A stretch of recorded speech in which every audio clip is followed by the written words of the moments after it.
구약성경 에스겔 37장 1절에서 6절까지의 말씀, 제가 봉독해 드릴 때에 하나님의 말씀을 경청하시길 바랍니다.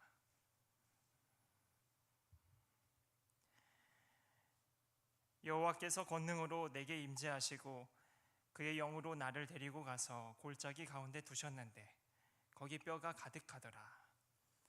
나를 그 뼈 사방으로 지나가게 하시기로 본즉 그 골짜기 지면에 뼈가 심이 많고 아주 말랐더라. 그가 내게 이르시되 인자야, 이 뼈들이 능히 살 수 있겠느냐 하시기로 내가 대답하되 주 여호와여, 주께서 아시나이다. 또 내게 이르시되 너는 이 모든 뼈에게 대언하여 이르기를 너희 마른 뼈들아, 여호와의 말씀을 들을지어다. 주 여호와께서 이 뼈들에게 이같이 말씀하시기를 내가 생기를 너희에게 들어가게 하리니 너희가 살아나리라. 너희 위에 힘줄을 두고 살을 입히고 가죽으로 덮고 너희 속에 생기를 넣으리니 너희가 살아나리라. 또 내가 여호와인 줄 너희가 알리라 하셨다 하라. 아멘.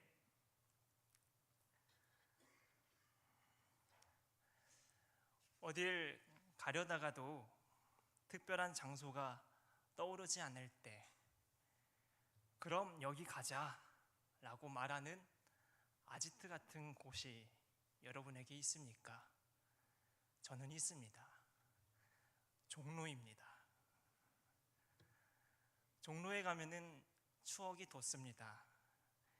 연애 시절 종로 이곳저곳을 거닐면서 아내와 풋풋한 시간을 보냈고, 결혼하고서는 서촌에서 함께 땀을 흘려 일한 흔적이 그 종로에 남아있기 때문입니다.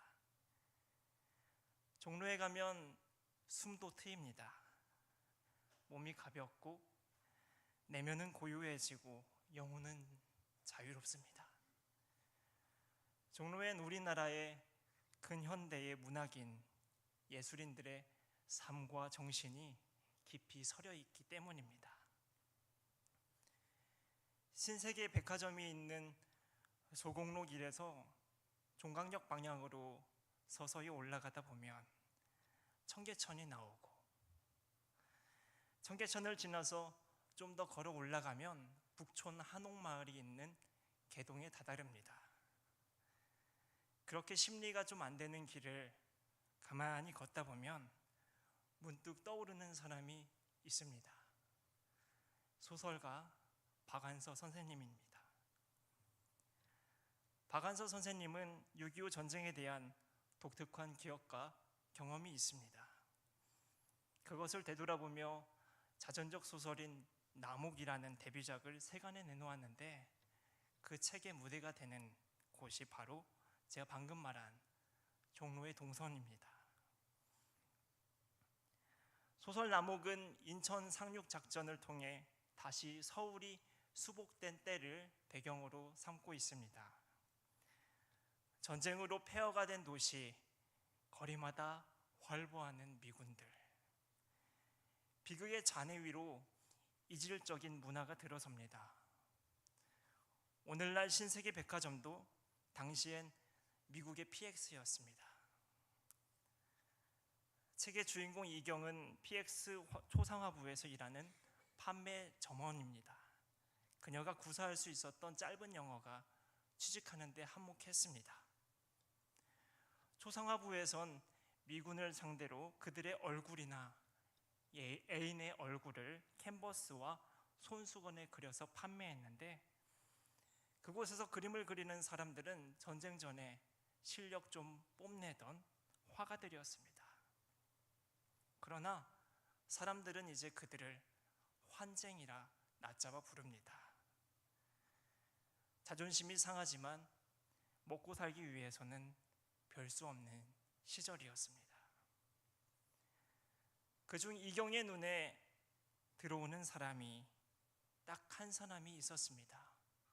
오키도라는 남성으로, 그도 형편상 초상화부에서 일을 하긴 했지만은 다른 이들과 달리 예술에 대한 열정을 품으며 자신만의 예술 세계를 이뤄가고 있었습니다. 이경은 그를 참 동경했습니다. 전쟁으로 아버지와 오빠들을 잃고 그 일로 다정다감하던 어머니는 실성하여 죽은 송장처럼 사니 이경의 가정은 화창한 날에도 어두운 그늘이, 잿빛 같은 어두운 그늘이 가득했습니다. 집 밖을 나서도 별반 차이 없는 황량한 시내 풍경은 희망보다 절망을, 기쁨보단 슬픔을 주기 일쑤였습니다. 그런 황무지 같은 이경의 삶에 화가 오키도의 정신과 작품은 그녀의 숨을 트이게 했습니다. 미래를 꿈꿔보는 생기가 돌게 했던 것입니다. 그래서 그녀는 그를 참 동경했습니다. 사실 연모하기까지 했지만 처자식이 있는 유부남이었기 때문에 무모한 감정으로 여기고자 애를 쓰며 겉으로 일절 표현하지 않습니다.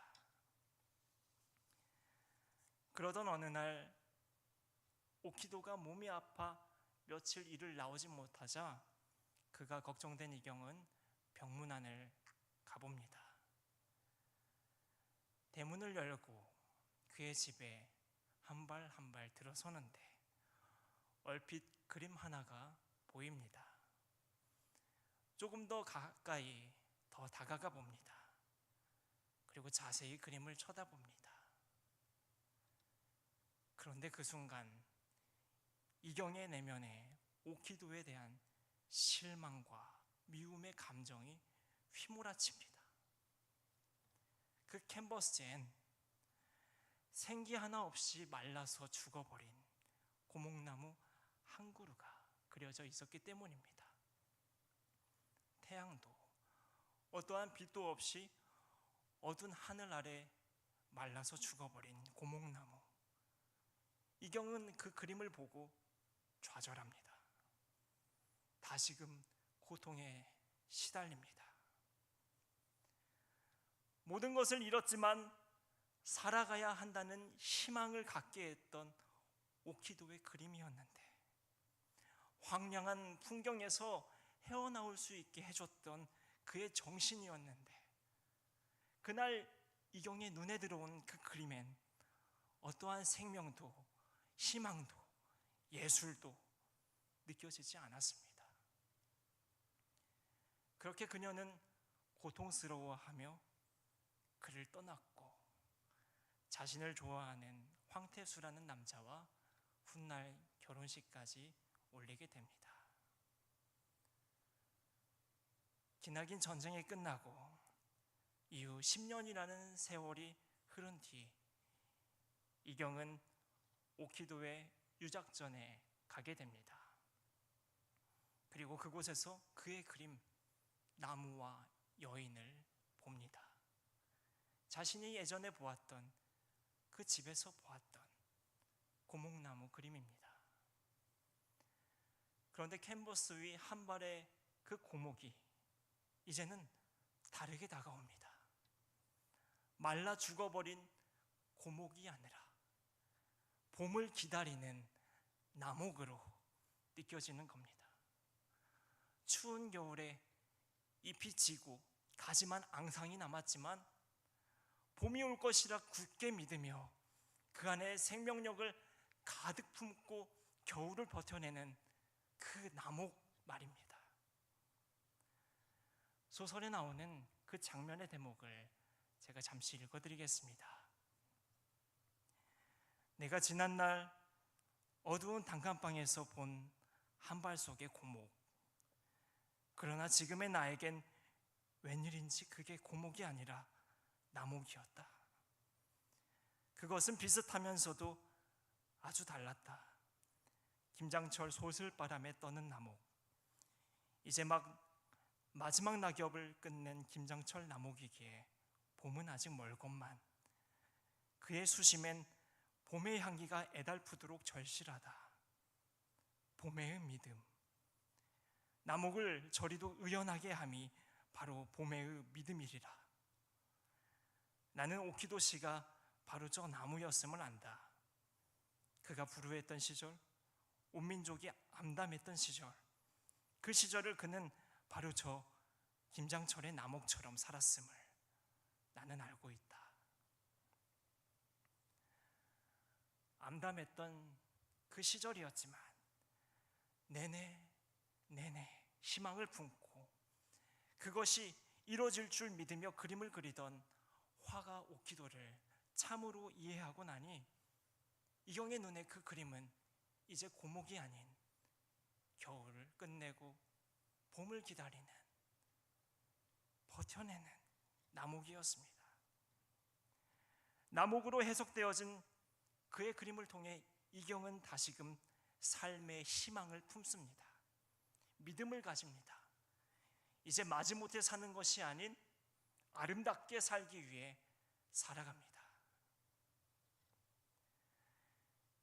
이따금 박완서 선생님의 나목이라는 이 소설의 줄거리를 감상하다 보면 이 소설은 호련히 우리를 에스겔서로 인도합니다. 마치 고목을 보고 있는 주인공 이경 마냥 어느 골짜기에서 마른 뼈를 바라보고 있는 에스겔에게로 말입니다. 에스겔서의 시대적 배경은 유다 백성들이 바벨론에서 포로 생활을 하고 있던 때입니다. 성전 파괴, 예루살렘 멸망이라는 국가적 트라우마와 고국으로 돌아가고픈 감정에 사무친 채로 포로 생활을 하고 있는 유대인들은 괴로웠습니다. 희망이라고는 꿈꿔볼 수 없을 만큼 절망적인 현실로 하나님께 절규할 수밖에 없었습니다. 그런 유대인들 앞에 하나님은 에스겔을 보냅니다. 에스겔을 통해 그간의 잘못을 회고하게 하고 불의와 거짓과 우상숭배 등 각 사람이 행한 대로 심판할 것이라 말합니다. 노아, 다니엘, 욥과 같은 정도의 의인이 아니라면 살아남을 수 없는 아주 조건이 까다로운 심판 예고였습니다. 암울한 현실에 유일한 금 동아줄이라 믿었던 하나님마저 내 편이 아닌 것처럼 느껴집니다. 한편 이 지경까지 왔는데도 어떤 유대인들은 하나님의 말씀에 혀를 끌끌 차며 언짢아하고 듣는 둥 마는 둥 합니다. 사실 하나님의 경고와 심판 예고는 하나님께서 다혈질적인 분노를 참지 못해서 그런 것이 아님을 우리는 잘 압니다. 잘못에 따라 합당한 벌을 받아야 하는 정당성에 의한 것도 아닙니다. 하나님의 경고와 심판은 어디까지나 본질적으로 회개를 내포하고 있습니다. 마음을 돌이켜 진심으로 참여하고 멀어진 관계를 회복하고 결코 넘지 말아야 할 경계를 다시 확인하며 하나님의 자녀로 살아가게 하는 것이 원초적인 목적입니다. 그러나 당시에 어리석은 몇몇의 유대인들은 그 뜻을 헤아리지 못합니다. 삶의 절망과 자기 연민에 빠진 이들은 현실 너머의 하나님 말씀을 듣지 못합니다. 당장 지금 문제에만 여념없는 현실주의자들은 듣는 신용도 안 합니다. 아무런 가치가 없는 소리이기 때문입니다. 에스겔을 통해 경고와 심판을 말한 하나님은 이제 그 말을 멈추고 다른 양식의 차분한 어조로 이스라엘의 정결과 회복을 말하십니다. 이에 해당하는 36장 말씀을 제가 몇 절 읽어드리겠습니다. 먼저 36장 26절의 말씀인데, 새 영을 너희 속에 두고 새 마음을 너희에게 주되 너희 육신에서 굳은 마음을 제거하고 부드러운 마음을 줄 것이며, 그 다음 34절과 35절 말씀, 전에는 지나가는 자의 눈에 황폐하게 보이던 그 황폐한 땅이 장차 경작이 될지라 사람이 이르기를 이 땅이 황폐하더니 이제는 에덴 동산같이 되었고 황량하고 적막하고 무너진 성읍들에 성벽과 주민이 있다 하리니. 이 말씀을 이어서 하나님은 오늘 본문 37장 마른 뼈 환상을 통해 그날의 유대인들에게 그리고 오늘날 우리들에게 하나님의 약속을 예언합니다. 에스겔은 성령님에게 이끌려서 어느 골짜기 한 가운데에 도착합니다. 죽은 사람의 살이 썩고 남은 해골이 가득한 곳이었습니다. 온 사방에 뼈들이 널브러져 있고 그 뼈들은 조금씩 풍화되어 말라가고 있습니다. 그 참혹한 현장에서 하나님은 에스겔에게 묻습니다. 인자야, 이 뼈들이 능히 살 수 있겠느냐? 말라서 죽어버린 고목과 같았던 마른 뼈를 보고 어쩌면 에스겔은 상식적으로 불가능하다고 생각했을지 모릅니다. 그러나 단순한 물음이 아님을 알기에 에스겔은 섣불리 인간적인 결론을 내리지 않고 그 답을 하나님께로 돌립니다. 하나님은 에스겔에게 뼈들을 향해 이렇게 대언하라고 말합니다. 너희 마른 뼈들아, 여호와의 말씀을 들을지어다. 여호와께서 생기를 너희에게 들어가게 하리니 너희가 살아나리라. 너희 위에 힘줄을 두고 살을 입히고 가죽으로 덮고 너희 속에 생기를 넣으리니 너희가 살아나리라. 잠시 후 그 명령에 따라 서서히 마른 뼈들이 움직입니다. 이 뼈 저 뼈가 들어맞아 서로 연결되고 힘줄과 살과 가죽이 덮여지고 성령님의 생기가 들어갑니다. 인간의 생각으로 결코 살아날 수 없을 것 같던 마른 뼈가 생명을 지닌 사람이 되었습니다. 큰 군대를 이룰 만큼 모두 살아났습니다.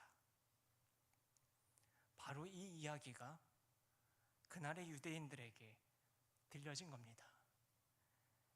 민족은 사분오열되었고 절망과 고통을 신음하며 죽은 사람 마냥 처지를 비관했던 유대인들에게 하나님께서 그들을 살아나게 하리라는 예언이 들려진 겁니다. 자신들을 죽은 마른 뼈로 생각했는데 살아날 뼈였습니다. 고목인 줄로만 알았는데 나목이었습니다. 이 말씀을 들은 그날의 어느 유대인들은 마음을 가다듬었을 겁니다. 괴롭지만 하나님이 계시기에 희망 가득 품으며 바르게 세월을 견디고 봄날이 멀어 보이지만 하나님을 믿기에 의연하게 그날을 기다리는 나목이 되어보고자 기도했을 겁니다. 여러분의 삶은 어떻습니까? 여러분의 신앙은 어떻습니까? 고목입니까? 나목입니까?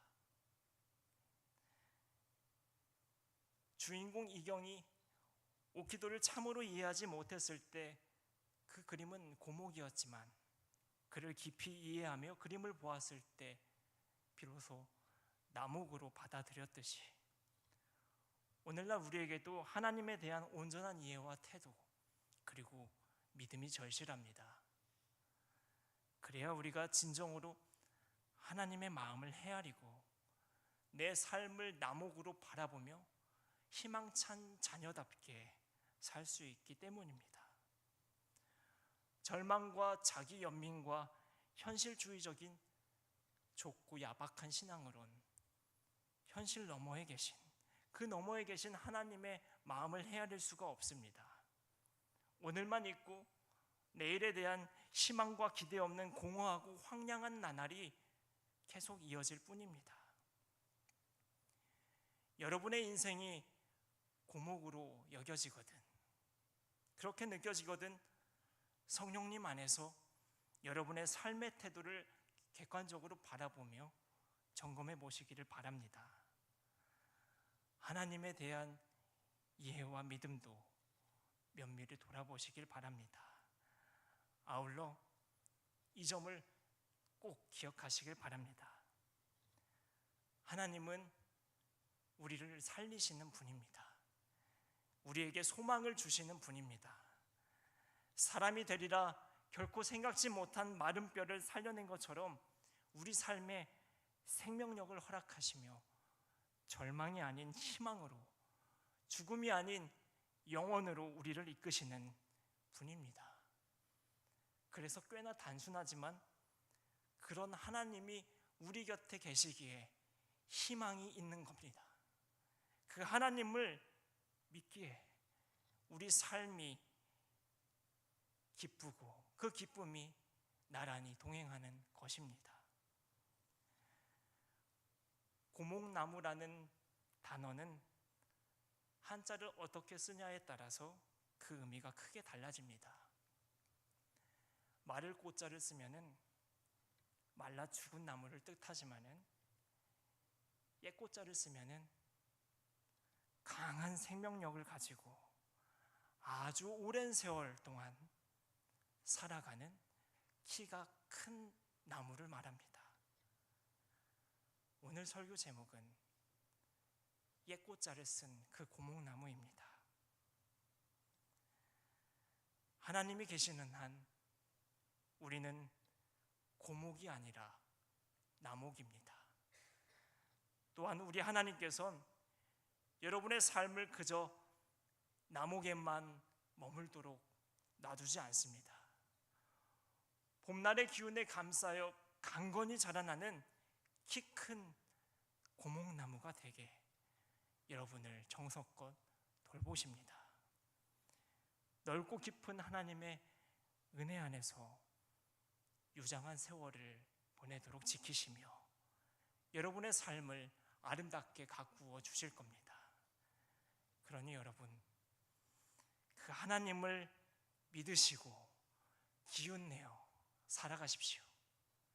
그 하나님 안에 거하시며 산다는 것에 참맛을 느끼고 온갖 기쁨을 누리시며 살아가십시오. 주님께서 여러분의 모든 삶 가운데에 함께 하십니다. 기도하겠습니다.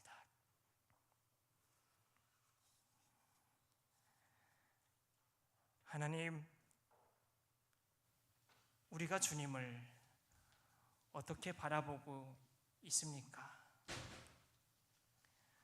주님을 어떻게 이해하고 믿으며 나의 삶을 대하고 있습니까?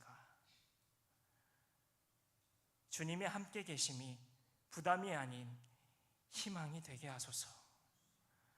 주님의 가르침이 불편이 아닌 즐거움이 되게 하소서. 주님을 따라야 함이 짐이 아니라 기쁨이 되게 하소서. 그러한 주님의 은총 안에서 의연하게 주님을 따라가며 하나님 나라를 이뤄가도록 하옵소서. 우리의 소망 되신 예수 그리스도의 이름으로 기도드립니다.